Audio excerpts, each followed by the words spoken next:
আশেপাশে মানুষ দেখছে। মা লেগেছে? হ্যালো, তোর শাশুড়ির খবর কি রে? এই খাটাসটা কি দেশের বাড়িতে থাকবে নাকি তোর ঘাড়ের উপরে থাকবে? শোন, তোর ঘাড়ের উপরে যদি থাকে তাহলে কিন্তু সমস্ত কাজ করাবি, কোনো ব্যাপারে ছাড় দিবি না। ব্যাস। হ্যালো হ্যালো, কি রে কথা বলছিস না কেন? মাকে একটু হেল্প করো। আমি তো রান্নাটা পারি না। সবাইকে শিখে আসে, মাকে হেল্প করো, হেল্প করতে করতে শেখো। তুমি রান্নাটা শিখলে না কেন? তুমি রান্না শিখলে এখন মাকে হেল্প করতে পারতো না বলো?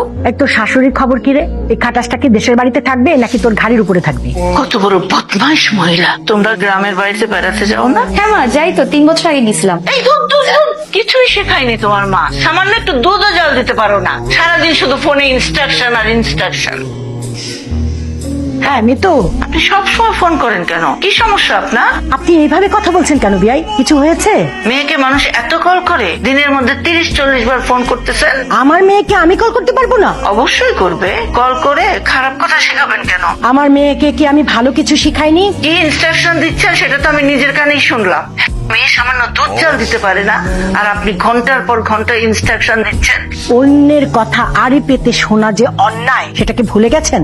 ন্যায় অন্যায় আমাকে শেখাতে আসবেন না। আপনার ইনস্ট্রাকশনে এই পরিবার চলবে না। আপনার পরিবারে আমার কোনো ইনস্ট্রাকশন যায় না। আমি আমার মেয়েকে শেখাচ্ছি। এতদিন শেখাতে পারেন নাই, এখন মেয়েকে অন্যের বাড়িতে পাঠিয়ে ফোনে ফোনে শেখাচ্ছেন, কান ভারী করছেন। যত সব ফালতু।